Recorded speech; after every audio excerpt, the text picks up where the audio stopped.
আপনারা সবাই কেমন আছেন? আশা করছি ভালো আছেন। চলে এসেছি সম্পা রান্নাঘরে নতুন একটা রেসিপি নিয়ে। আজকে আমি বানাবো বাঁধাকপির ডালনা। কিভাবে বানাই চলুন দেখে নেওয়া যাক।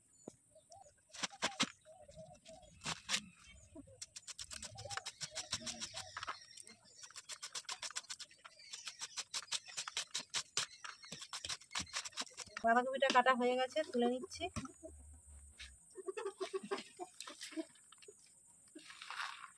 বাঁধাকপিতে দেওয়ার জন্য আলুটা কেটে নেব।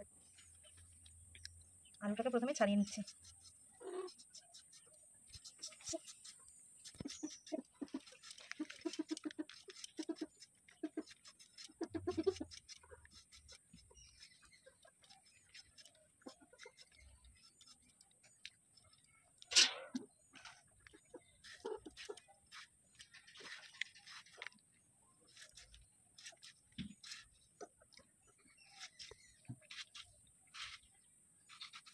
ছোট ছোট করে এইভাবে চারকোনা করে কেটে নিতে হবে।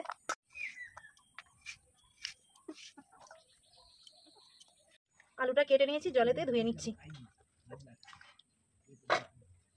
বাঁধাকপিটা পুকুরের জলে ধুয়ে নিচ্ছি।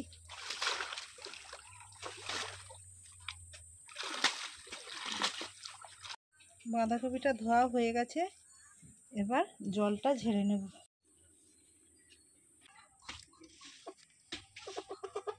আদা কেটে নিচ্ছি।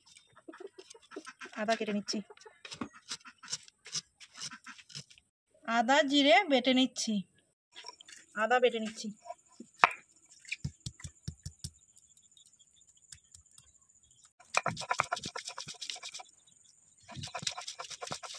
আদা বাটা হয়ে গেছে, তুলে নিচ্ছি।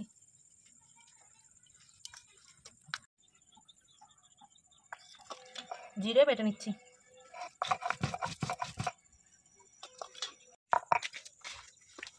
জিরে বাটা হয়ে গেছে, এবার তুলে নিচ্ছি। বাঁধাকপির ডালের মশলা বেটে নিয়েছি।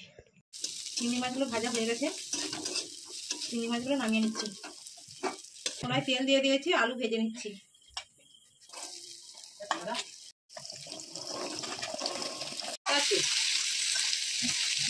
আলু ভাজার সময় 1 চামচ হলুদ দিয়ে দেবো। এবার আলুটা ভালো করে ভেজে নেবো, লাল লাল করে। বাঁধাকপি দিয়ে দেবো। বাঁধাকপি দিয়ে দিচ্ছি। দিয়ে দিচ্ছি। হলো, বাঁধাকপির জলটা বেরিয়ে গেছে, এতে সেদ্ধ হয়ে যাবে। 5 মিনিট ঢেকে রেখে দিচ্ছি।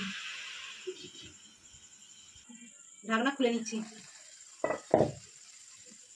দেখুন বন্ধুরা, অনেক বাঁধাকপিটা কমে গেছে। নুন দিয়ে বাঁধাকপিটা চাপা দিয়ে দিয়েছিলাম, জল বেরিয়ে গেছে, সেদ্ধ হয়ে গেছে। একটু ভালো করে ভেজে নিই। বাঁধাকপিটা ভালো করে ভেজে নিয়েছি, এবার নামিয়ে নিচ্ছি। কড়াতে সরিষার তেল দিয়ে দিলাম। তেলেতে 5 ফোড়ন দিয়ে দিলাম। গোটা গরম মশলা দিয়ে দিচ্ছি, তেজপাতা,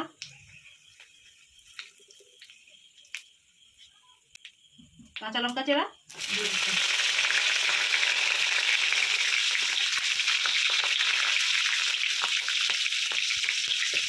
অল্প পরিমাণে হলুদ দিয়ে দিচ্ছি, কারণ আদাটা ছিটকিয়ে না পড়ে গায়ে।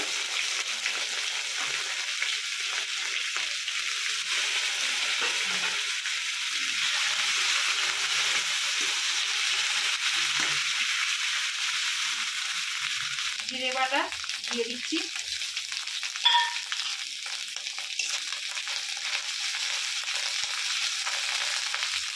টমেটো কুচি দিয়ে দিচ্ছি।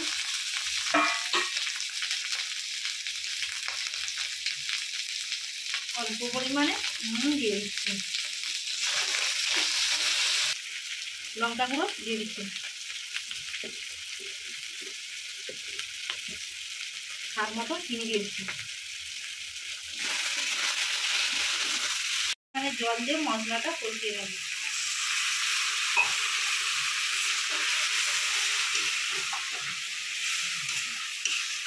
মশলাটা ভালোভাবে কষিয়ে নিয়েছি, সেদ্ধ করা বাঁধাকপিটা দিয়ে দিচ্ছি।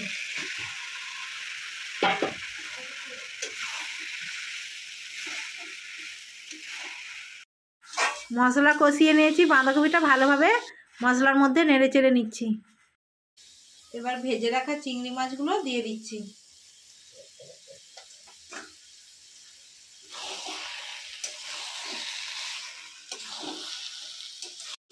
চিংড়ি মাছগুলো ছড়িয়ে দিচ্ছি। দুটো রেখে দিচ্ছি, দু চারটে যাতে দিয়ে করে দিই।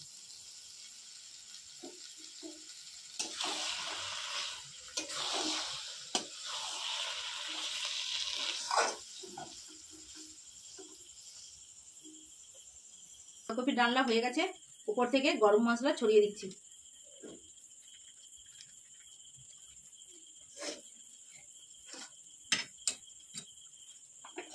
এবার নামিয়ে নেব।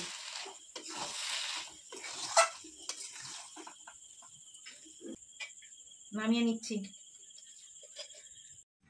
আমাদের ভিডিও যদি আপনাদের ভালো লেগে থাকে লাইক, কমেন্ট এবং সাবস্ক্রাইব করে দেবেন।